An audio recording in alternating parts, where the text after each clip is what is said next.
Hey, Islanders, and welcome to episode 63 of the Camano Voice. On this episode, I speak to the owners of Paws, Bees, Honey. Please welcome Andy and Bonnie Swanson.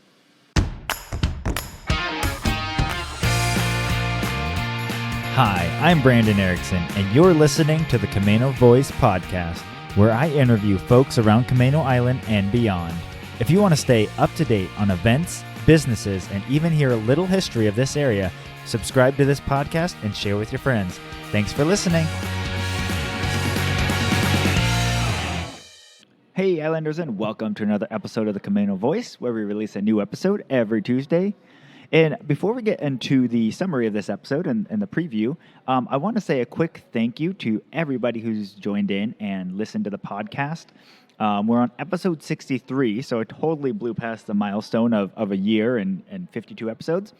But I want to say thank you. I've really enjoyed this podcast over the last year, and I gave myself a year to test it out and see if I wanted to continue doing it or not.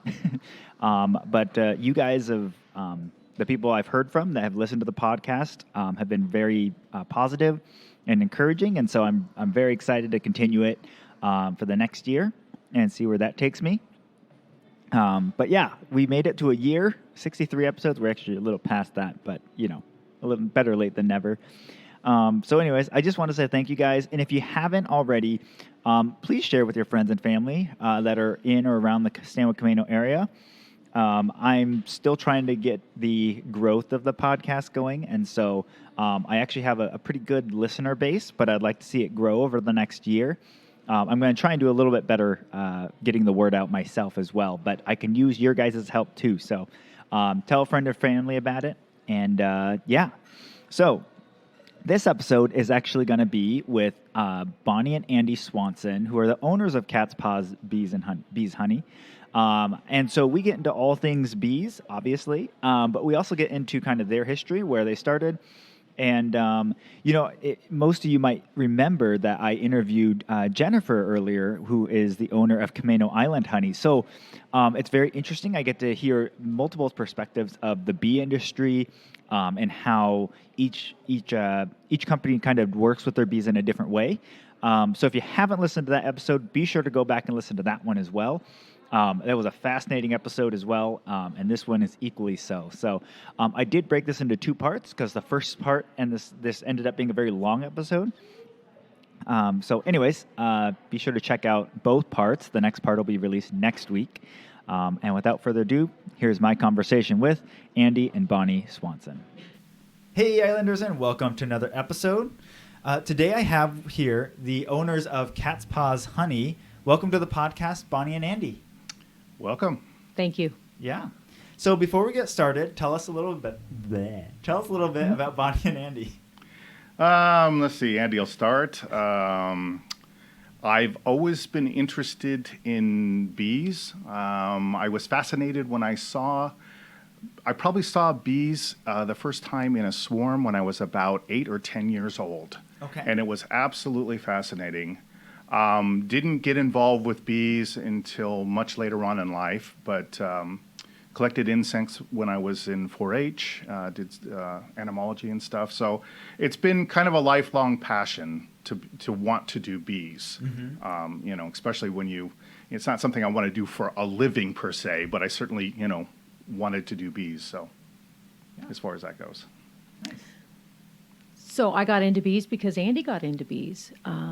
I did. We both are from California originally. I'm from Bakersfield, California. Andy was born in Sacramento but grew up in Fresno. And then I graduated from Fresno State, moved up to Fresno. My first husband and I had a farm in Fresno and had probably everything but bees. Okay. I lost him to leukemia, and that's kind of why we ended up here. But like I said, we had everything but bees, never even considered bees. Okay. And then when Andy and I came up here, he's like, well, that's kind of the only animal I really like. I had no idea, for example, he doesn't like cows and horses.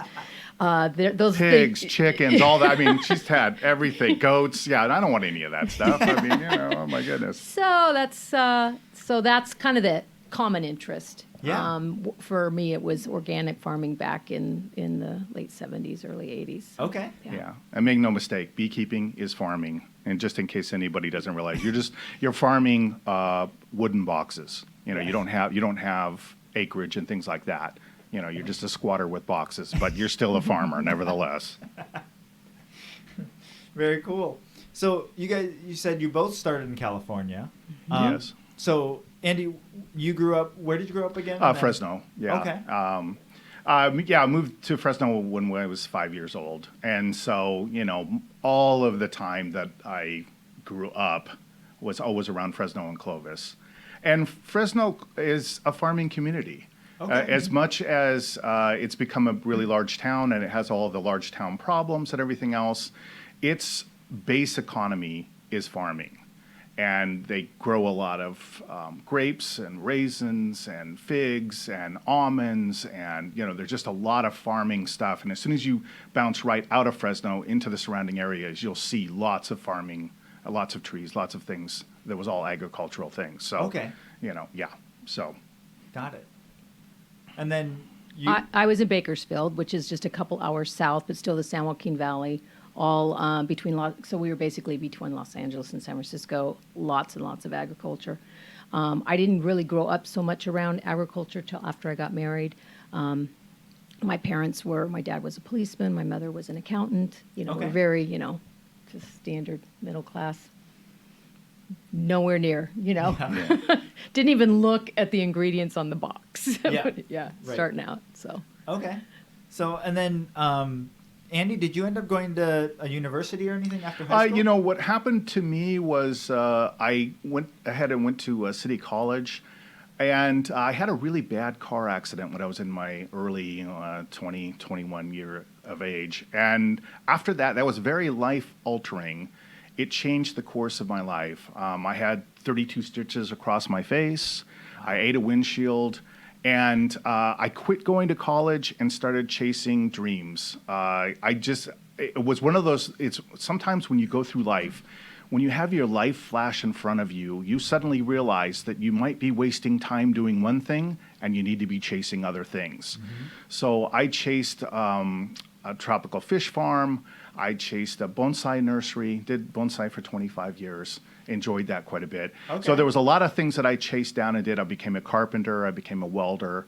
My first wife and I had ICF DDH facilities and 6-bed facilities, and we took care of mentally disabled clients, and I also had a elderly facility.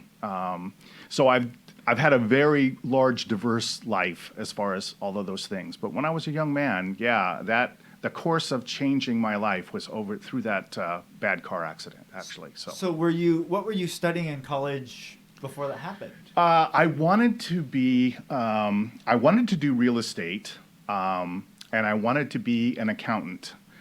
And the hardest thing that I had to come to realize was that even though I knew math really well, and I really liked math, accounting has nothing to do with math.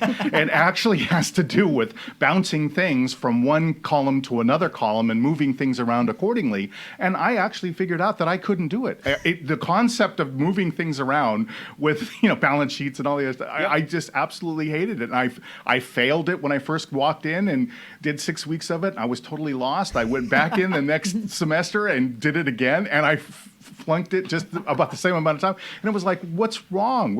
I do math really well. Yeah. And the teacher just laughed, and he said, well, this is what college is for, to teach you what you do want to do and what you don't want to do, right? So anyway, but after the car accident, that really rearranged a lot of things for me, and I had to relook at my life, to say the least. So anyway. Yeah. I'm going to say his defining moment was a car accident. Mine was being the middle daughter of 3 girls. Okay. 6 years between all of us, so there was 12 years between my younger sister and my older sister. And my dad decided there was not going to be any more children in the family. And old school as he was, and as probably a little sexist as he was, he just looked around and said, "Well, I'm not going to have a son, but tag, you're it." So, unfortunately for my sisters, I learned how to vacuum the pool, mow the lawn, fix the car, get up on the roof and do the swamp cool. I mean, I just went, he took me deep sea fishing. He did a lot of stuff with me. So I graduated early from high school and college. So I was 19 when I graduated college. Wow. And I thought I was going to be a psychologist and save the world, because at the time I looked around and said, there's so many unhappy people. And then I really started further in it and realized, wow, I really need to understand what people do for a living first. I mean, I've never really lived. So I didn't want a standard job. So I took the postal carrier test, and the phone company was having a pole climbing course through the city college. Okay. And at the time, I didn't realize the federal government had told the phone company that there will be male operators and there will be women installers and linemen. Okay. So like 150 of us showed up at an auditorium, and then the next Wednesday evening actually, there were only 80 of us left, and it was all women. Needless to say, by the time I was done with the program, 6 of us graduated. They offered me a job the next day, and I started as an installer for the phone company. Okay. And that career never ended. I spent 35 years in telecommunications. Okay. Yeah, and I got to start at the ground floor when this was right as touch tone phones were coming into being. Okay. Which? Rotary dial phones. Yes, This back okay. in the 70s. Yep. You wouldn't know what that looked like, Brandon. Don't worry, you're too They even young. had I used to play payphones. with some. Yes. And so I would go out. The PUC in California had mandated that every farmer that didn't want to have a party line anymore could have a private line. So that was my first gig, was going out and rewiring farmers' phones to be a private line and stringing the drop from the pole and getting on the bird wire. So I loved the job. And I was very fortunate because I was able to start a career with equal pay, equal opportunity, and continue on through. So that kept me outdoors for many, many years. Went into management later on, and then eventually went into large PBX phone systems for Microsofts and Boeings and things like that. Okay. So that's kind of So how was it your focus was mainly on like the landline side of telecommunications? You always, back in the day, there was a hierarchy, right? You started as a residential installer, then you went to repair, then you went to basic business, then you went to complex business. It was just how you kind of work through the system with seniority. I was there during the breakup, Ma Bell breakup, and I wasn't able to go to AT&T because I didn't have enough seniority, and everybody thought Pacific Telephone was going to die and AT&T was going to be the place to go. Okay. And actually, looking back, it probably worked out really well for me because it turned out to be a better opportunity. Yeah. So, yeah. Okay. Yeah. Very cool. So did you guys work, like, as far as what's going on with, say, like the 5G, I know that's more network side, but the baseline is the same, right? It's still wires and stuff like that of like... Yes. So I ended up eventually moving. That's what got us up here to Washington. Oh, okay. Okay. So my husband passed away, and I had 2 teenagers, a farm, and I worked like 60 hours a week for the phone company. So I couldn't manage the farm anymore. Yeah. So I went to my company, and they were in the middle of changing. GTE and they had merged. There was Verizon. Okay. And this is about 2003-ish, 4-ish. And there was a lot of changes on the horizon. So being in Fresno, and the group that I managed was kind of small. And so I recognized they were kind of probably going to leave that market and go to a bigger market. So I asked for a transfer, and they gave us a few choices. Los Angeles, which seemed a lot like Bakersfield, Fresno, Baskin Ridge, New Jersey, Dallas, Texas, and Everett, Washington. Okay. And I ended up in Everett, Washington, and that's how we moved here. Got it. So. Okay. Yeah. And that was with, what were you That doing was with Verizon. And so Okay. then I left Verizon 6 months before they sold to Frontier, because our division at that point wasn't really landline. Because at that point, the PBXs were going to voice over IP. So 5G is just really wireless, and Verizon is obviously focused more on wireless now than they were before. Right. And that isn't a part of the industry that I really wanted to go into. So I left. Yeah. Yeah. Was it just lack of interest, or was it just the way things were moving? Well, the whole truth? No. Ooh, don't say the truth. No, you're asking the wrong question there. Yeah, really. No, actually, there was a lot going on politically, and I was still, I was obviously not 19 anymore, but at that point I was a second level, and my VP was asking me to do things that I didn't think were morally correct. Okay. In how the people were being dealt with, negotiated, because they were trying to sell to Frontier. And all of a sudden became obvious, like, okay, you're doing things that don't make sense, and you're hurting people. And so I just was like, I'm not doing that. Yeah. So, of course, and the big layoff, it was '09 by then, right? Okay. When the big layoff came. And so I was laying off every Thursday. Pretty much they would come to me and say, you had to pick another 2% of your employees. It's tough. It's tough. That's Tough. I said, how about me? So, because it became very, it was hard. It was hard, Yeah. hard. I think the wireless industry is hard in general, even to be a manager. So Right. we so much depend on it, but Yeah. Well, I think it also has to do with the fact that it's changing so much. Things are getting, there's new technology, there's new things being Yes. done. They try and automate certain things, and then you just got so much that's so dynamic that certain people are going to get aged out much quicker than they would in a Yes. standard job. yes. Just because the amount of information and Yeah. understanding and everything you need to know. Yeah. So it's Like, it's I pretty don't use my cutthroat, I'm skills sure. on wiring a farmer 10-party line anymore, right? In my lifetime, that died. Doesn't help you doing bees either, does No, it? Yeah, no, it doesn't. Exactly. Yes. Uh-huh. Okay. Uh-huh. So, Andy, you said you had quite an extensive career of all the different things. How did you kind of translate? Like, how did you move from one to the next? Then you did bonsai trees. You said.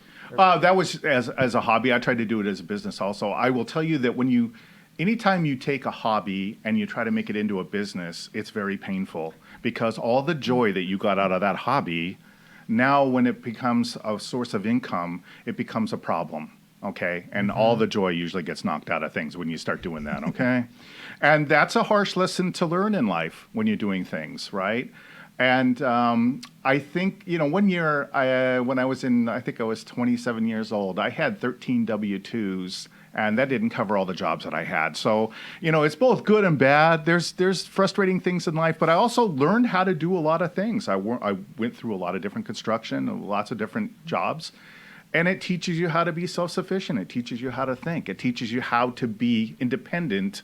And you're not so worried about, I never worried about getting another job. And I didn't worry about keeping the job either, okay? It just allows you, I never had the opportunity of working for the phone company, but, I could go get a job anytime I wanted, and I could leave that job anytime, and I could get another one, and I didn't care, right? Yeah. So, it gives you that ability to be able to do that. When Right. you're doing beekeeping or farming in general, you're going to find out that every farmer out there has a lot of different skills. They have to know how to do a lot Yeah. of different things. They can't afford to go out and hire everything that they need done. Right. So they've got to do a lot of things all on their own. So they have to work on their tractor. They got to work on their land. They got to work on their this or their that. They have to know a lot of things. Yeah. When it comes to beekeeping, it's the same thing. You're going to have to know a lot of things.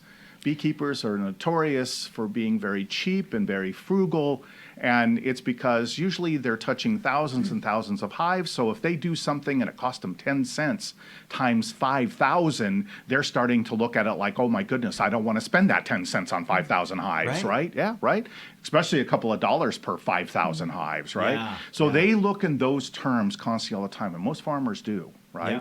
So, it's a completely different mentality. So you figure out how to do the things yourself and make those things yourself and what have you, Yeah. kind of thing. So that's what makes me easily be able to do those things and have my own set of tools and have my own set of circumstance and have lots of And ability. make custom hives. Yeah, the make way you custom wanna hives, make make custom them. things. I make custom furniture and all sorts of stuff. Yeah. There's all sorts of things I make, Yeah. Yeah. and it's because of all of the background that I have. Right. So. And it's so very regional. So I had, like I said, in the old ranch in California, everything but bees, and I got connected to Country Living Expo up here. One of the things I got connected to through the Livestock Advisory Program, which is very awesome. In fact, I just got an email. They're just starting a new online class. It's a 10-week course through WSU Extension out of Burlington. Okay. And so it's 10 weeks, and each week is a different topic, not bees, because they argue with me. This is a livestock foundation, and bees are not livestock, so that's a constant little arm wrestle. But they asked me to. They said they would scholarship me through the class, because I think now online it's $125. At the time it was $250, but it was definitely well worth it, especially if you wanted to know how to build a fence, how to build up your pasture. They'll have a section on sheep, on goats, on cattle, chickens, all fowl, they cover everything. And I thought, oh, yeah, this will be easy because I did all this in California. And yet each class I took on every animal that I had owned and bred and did everything with was some cases very different just because of the difference in moisture on a pasture and how cattle break it down and, compared to what I did in California. So excellent program and kind of got me connected to the agricultural community up here. Got it. Yeah. And just for fairness, when it comes to bees, I did bees down in California for about 4 years. I've done bees up here for about 12 or 13 years. And it's completely different down in Fresno in Central California to do bees than it is up here. Mostly I'm trying to get water in the hives in Fresno, and up here, I'm trying to get water out of the hives, okay? But all of those things, it's completely different. And everything that I learned down in California doesn't really help me when I came up here doing bees. So I had to kind of relearn a lot of things. I mean, chickens in Fresno are laying every day, and their molting process is easy peasy. Now, we had our chickens out on pasture, so they were... then we were selling eggs to a health food store, and then they were paying us $3 a dozen. Okay. In the 70s, early 70s. Yeah. Yeah. But it was because they were free range. We were all, organic food. We had a rooster. They were, blah, blah, blah. They were large. And so I get up here and I'm like, why do you have a chicken tractor? What the heck is that? Why would you confine your chickens? And they're like, well, because they get eaten a lot here out of the sky. I'm like, oh, okay, we didn't have that problem. When they molt, they look like they're going to die, and you're like, oh, what is that? They get, they just have different problems than chickens do down in Fresno. Yeah. So, Yeah. So when you did the farming and everything, was there, I don't know if there's named methods for different types of farming. I'm sure there are, but was there specific No, we had been called a homestead. The ironic part is my husband was, he had a gold card so that he could apply any kind of pesticide or herbicide in the state of California, and he would often trade labor. He was a big barterer. But he learned so much about it, he refused to use anything on our land at all. Okay. So back then it was like, no, because he had done all the classes and done everything. Yeah. And so we didn't have that much acreage, but we could have, we can grow a lot in Fresno. So we had more, square than we did living space. But so no, it was just like a homestead. Some of the farms that you see out here, we were fortunate. We always had buyers for our beef. We never had to advertise for that. We had one health food store that took every egg we could produce, and then we gave away the produce to all of our friends. So. And one of the other differences is in Fresno, every day is a farm day. You can grow crops 365 days a year. You can grow winter crops, spring crops, summer crops. I mean, there's no limit to what you can grow in Fresno, right? And we weren't, up here, it's completely different. And again, with our beekeeping here, we weren't dependent on that income for a living because I worked for the phone company. Right? Okay. So, but I was able to raise my kids there and gave them they still have a lot of memories of that. So. Yeah. So. Like when you're growing things like that, you don't need to do greenhouses or things like that? It's not a question of whether you can do greenhouses or not, but Fresno it's one of the reasons why they produce so many almonds. Almonds are only grown in the Central Valley of California. It's not grown anywhere else. A little place in Europe. Okay. Well, there's a little bit in Spain. There's a couple little places here and there. But 85 to 90% of all almonds in the entire world are grown in that Central valley that's California. 200 miles by about 600 miles. Okay. Yeah, that's where all the almonds are grown. Now the almond crops are so large and worth so much money that they've actually migrated into Sacramento and north. But for most of the time, it was Fresno County and a little bit down into Bakersfield and Kern County where all of the almonds originally were grown. Okay. And Australia right now is trying really hard. They've had major fires, and they've come up already. They're only in fifth year production. They don't have enough bees. Well, you need to have irrigated water, the right type of soil structure with the right temperatures and everything else, and you need to have bees, right? Yeah. And so when it comes down to it, the Central California, it has the right soil, it has the right temperatures of everything, and it has bees. And they have to truck a lot of bees inside there to be able to make all of the bees happen that they need, right? And their issue right now Yeah. is water and bees. Those are the two things that are the biggest becoming issue expensive. about farming when it comes to it. The almond farmers are not subsidized by the federal government at all. When you look at a farmer that's been doing almonds and he's done it for the last 50 years, he's made money every year, okay? No piece of farming can ever say that. No. To not have any subsidies whatsoever and be able to make, you can buy your new Cadillac every year by being an almond farmer. And I know plenty of people that are into farming, and they've made fortunes inside of almonds because because the demand is so strong. The issue with that is that they never keep a crop from one year to the next.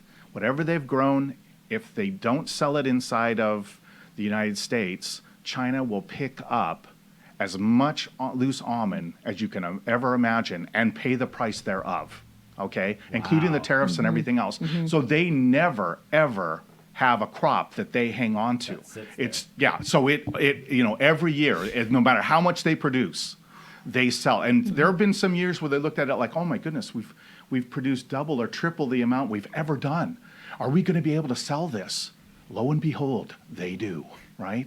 And at very high prices. At very, very high prices. But the demand for honeybees is starting to outstrip the availability of honeybees. And that's why they're trying to, bring bees in from Mexico, South America, but because of, Currently, right now, most of the time when they're looking at renting bees, they will pay between, say, a low of $125 to as high as $200 per box of bees.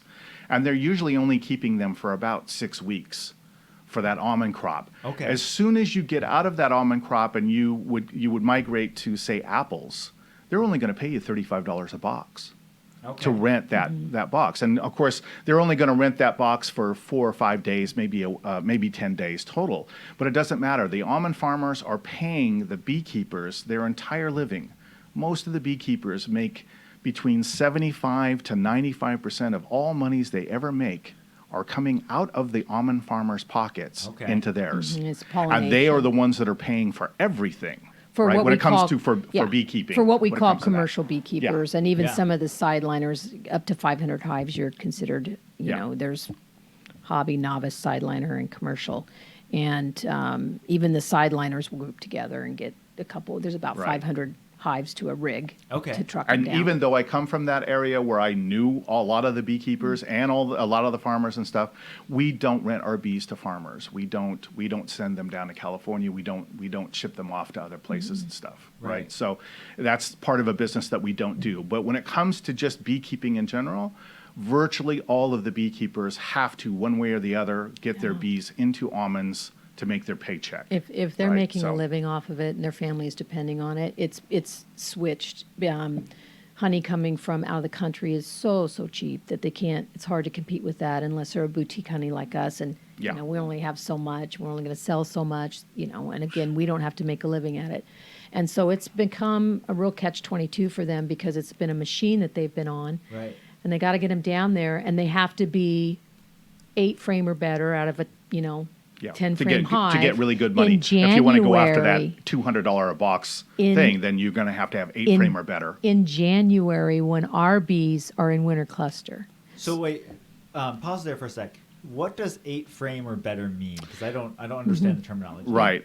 What that means is that a standard box of bees is 10 frames, and you would have 2 boxes for bees. So you'd have 20 frames inside of that box. Okay. And so when they're looking at 8 frame or better, and it's subjective, okay, but when they pop the lid and take a look at everything, they want to see basically half of the 20 frames. They want the majority of them, half of them, full of bees, right? Yeah. And so they know already that when the bee count is up, when there's a very strong colony, they can get a lot of pollination done. If there's only 2 frames or 3 frames or 5 frames. They now have infrared cameras, and they actually go out and they start taking pictures, and they will note how cold it is outside. They'll take a picture, and from that picture in the infrared, they can actually figure out how strong that cluster is, how well they're doing, right? Okay. So in that way, they can figure out, because what they're paying almonds, for. not like most other crops, almonds, whatever is pollinated will nut up and can be, with apples, you're gonna You want the king bud on apples to pollinate, and everything else you don't care about because you're going to cull it all off. But not with almonds. With almonds, you want every flower to get a nut because you're looking for as heavy many crops. almonds as you can on that tree. Okay. And for the almond farmers themselves, they'll have a heavy year and then a lighter year and then a heavy year and a lighter year. So depending on which year that they're looking at, they'll know if they're going to get a heavy or light year, depending on what they got the year before. And then with almonds, they only get about a 20 to 25 year run, and then they have to tear the trees out and regrow the trees. So it's not. Yeah. And I was kind of wondering about that. When it comes to like crop rotation, things like that. I know a lot of commercial agriculture doesn't do that. But how is the ground sustaining everything for these? If that's that's not that large of an area to just be the sole producer of like one crop. Well, that continue to... and yet, when you're looking at such intense farming inside of California, there's been a lot of people that tore out grapes. They've torn out lots of different things, and they've planted almonds because they're such a cash crop. And I will tell you that all nut crops, and it doesn't matter if it's walnuts, if it's pistachios, if it's pecans, all of them are getting very large dollars for their crops. A lot of the farmers have gone to walnuts because the trees will live a lot longer. They don't need bees. They don't need. And they get very close to the same amount of money. And the same scenario where whatever they don't sell, China will pick up. China consumes a lot of, and even though China has a lot of walnut trees in their country because they can grow that, right? They consume everything they have and everything else everybody else can get, right, when it comes to that. So, wow. Yeah. So then the other thing is I've heard a lot about, I've been listening to, do you guys know Joe Salatin with the poly? I've heard his name, and I think I've read some stuff. Okay. Yeah. Well, I was just listening to him on a podcast, but he was talking about that a lot of it has to do with the carbon in the ground and replenishing that carbon. And a lot of the issues that they're finding, like with the forest fires, everything like that, has to do with if the ground isn't being re-energized with new carbon and that being replenished, not only does the crop health, the topsoil disappear, all of those things. Yes. But also he said that Yes. if there's not sufficient carbon, an acre of sufficiently carbonated ground can hold like some ridiculous amount more gallons of water per square acre than acreage that doesn't have sufficient carbon. Right. And when you do these commercialized farms, you end up getting this you decarbonate the ground, and you have that issue. And it has to do a lot with just this when you're talking about soil health. If you are tilling things and spraying things and doing a bunch of things to it, you're basically killing that ground. You're not wanting to do that. You want to do sheet mulching, and you want to not till the soil. You want a lot of biologic activity inside of that soil, right? And that's been a huge fight with the farmers, and they've actually known that since the 20s and the 30s. They actually were looking at it and knowing that they were depleting the soil by constantly growing crops. The crops would take things out, and they weren't putting anything back, right? So originally they thought, well, we'll just dump fertilizer on it. We'll just dump as much stuff on there as possible, till it all up and dump it in. And over the years they've figured out, no, that's not actually. Now, we haven't been replacing all down of through that. the Central Valley in a few years, but for many, and California has been one of them, and I just saw a research study out of UC Davis in one of the bee magazines. What they did is they said, no, you need to plant rows in between the almonds or whatever. And so a lot of times you'll see, well, they'll plant some and they'll just turn it under, right? And I think that's the purpose. They're trying to keep the soil. Yeah. Then they said, well, you need to plant things for pollinators. But what the study found was, and they were a little concerned, is bees like variety, like you and I. Right. So when they're in, if they're just in acres of almonds, that's the only pollen they're getting. Right. So they've planted all this acreage around, and the bees are like, oh, I'm going to go over there today. Maybe not hit the almonds as much as they wanted to, right? Because now they have a variety of things, and they want to be at the salad bar today instead of the taco, And one of the other problems when I first got into beekeeping back in the early 90s, it was only $25 to rent a box of bees. Right, so the farmers, what they would do is they would rent 3 or 4 times the amount of bees that they need. They'd spend $100 to get 4 hives per acre. They didn't care. When things started to get expensive, and what was interesting was in the early 90s, it went from just a few, like 100,000 acres, went to like 300,000 acres, and it was looking like it was going to turn into 600,000 acres very quickly because all these guys were planting almonds, and so here they are, they're in the ground, they're coming along, but it takes 7 years between planting an almond and actually getting your first crop, and then from there you go on and make things happen. And so I looked at it when I was a young guy, and I told all these beekeepers, I said, hey, they're going to be paying ridiculous amounts of money for bees. They'll give you $100 a box, right? All of the old timers laughed at me. Right. And yet just 3 years later, they were scrambling, and they were getting $100 worth of for their bees. One of the other reasons that drove the price up, though, that's when things started to fall apart for beekeepers. So they were experiencing problems from varroa mite, and so they were having collapses at the same moment in time that all of these almond farmers are going, hey, we need bees, and they were throwing quite a bit of money on the table at the time. So those two things collided in the center there, and I know they've crested 900,000 acres of almonds in California. I don't know if they hit the 1 million acre mark yet. Yeah. So that gives you an idea. And one of the things that have slowed them down was the water problems inside of California. The droughts have really caused quite a bit of problems for all farming in California. Yeah. So if they hadn't had the drought problem, we easily would have strolled over the 1 million acre mark. But for the if they were older trees, they would tear them out. If any kind of little problems, they would get rid of stuff if there was because they didn't want to use the water, they didn't want to deal with those things. Right. So Right. So then with the bees, you guys were talking about the mites, right? yes, the varroa, varroa mite. About when was that? Yeah, in 1990, that's pretty much in the late 80s and the early 90s. By 1990 and 92, everybody had varroa mite. There was nobody anywhere in this country that didn't have varroa mite, and everybody was suffering from it. Everybody was struggling with it, and everybody was losing bees because of the varroa mite. Okay. Yeah. So, and that's when the Wild Wild West happened, where they were just trying all sorts of different things to try to figure out to dump inside of their hives to try to get their bees to survive. Right. Because they were looking for that $100 bill. Yeah. Bees got up to $150 and stayed for $150 for about 15 or 20 years. And then just recently, in the last 4 or 5 years, it's bounced from $150 up to the $200 mark. Because, once again, they need more and more bees, and they don't have it. They ship bees from every state in the country to California to be able to get enough bees inside of the state. So it's crazy. It's something like 75 or 80% of all managed hives go to California February 1st. Everybody's in there. Okay. And that's part of the problem for bees. They commingle all those bees in a very small spot.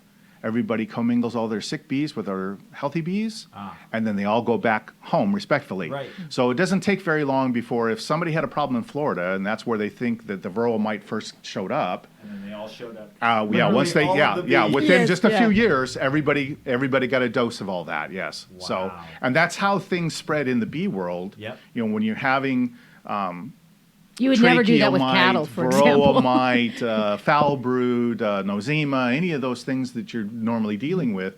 Yeah, everybody brings things in, they put them in holding yards, they spread them all around, and then they go back home again, and everybody has that problem. Within 2 years, wherever the problem is, it's all over the place in a very short amount of time. Wow. So, Okay, so I didn't realize that with that. And then you were mentioning the fact that it's winter, and they're trying to get those 8 racks. Mm-hmm. Yeah, 8 frames. Frames, Yeah, that's the word. yeah.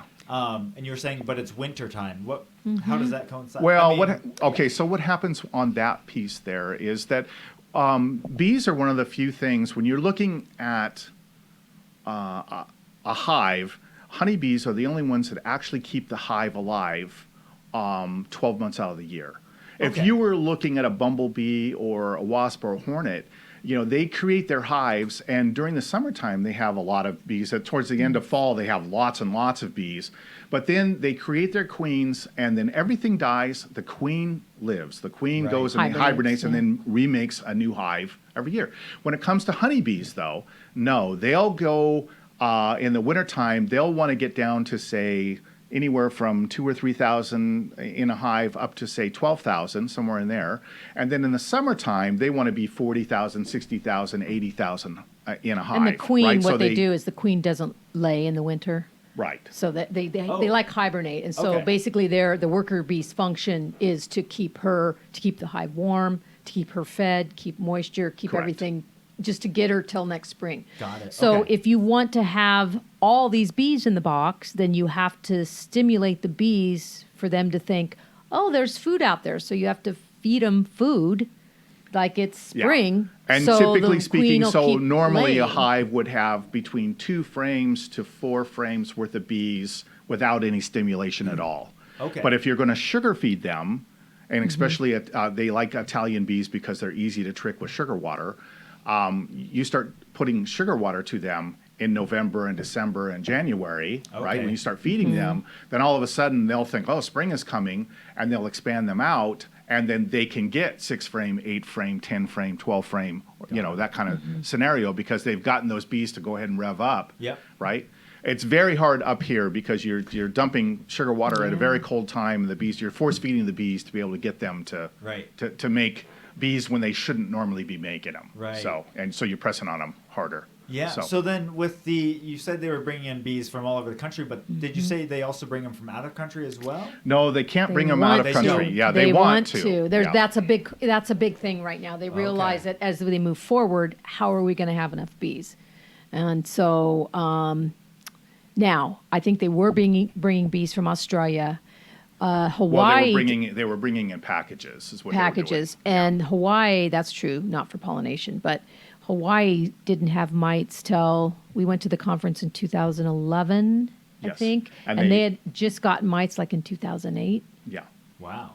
Because they were so isolated, and they were like, no, don't bring anything in. And somebody, one of the packages, they said a couple of packages got broken open and the bees got loose, and the mites spread really quick through there. Really also, quick. hive beetle got there around the same time, and hive beetles is something we don't have up here per se. But in the United States, there's a lot of hive beetles that cause trouble for the bees, and it certainly cause a lot. Into the hive and start attacking. What they do is they get inside of the hive, and they will they pupate outside of the hive. So they'll hop out and they'll go into the soil, and then when they turn into a beetle, and then they'll fly and they'll go into another hive. They'll wander around inside of the hive, and they will lay their eggs inside of the hive, It's and then all once slimy. those slime out. Yeah, once the grubs hatch, they will literally slime out a hive because there's so many grubs, and the bees will disgusting. abscond. They will actually leave their home because it's now a mess that they don't want to deal with. That they won't right? deal with. So what's really hard for a beekeeper is the hive beetles will get inside of the hive. They have hive beetle traps. And they're usually a trap that has a little bit of oil inside there. The bees will shove them into corners, and as long as the beekeeper doesn't break apart the hive, everything's fine. And the bees will actually even feed the beetles and keeping them into one spot. But as a beekeeper, you open everything up and you lift open and you start checking your hive. It gets all the beetles loose. They lay all of their eggs inside there, and within a week, you've been slimed out, and it's all done, right? We saw that it's in very Hawaii, tough. and it was just we saw like, it in Hawaii. whoa. Yeah, it's quite a tough thing. But in the Midwest, it's a problem. In Florida, it's a problem. There's different places where it's a problem. Yeah. It's not a problem up here. Okay. That's one of the few things we don't have. Really. Yeah. So. Well, sorry to cut that off abruptly, but to find out what happens next, you'll have to come back next week. Thank you guys for listening, and for more information on things talked about in this episode, you can go to camanocommons.com/EP63. That's camanocommons.com/EP63. Thanks for listening, and see you next week.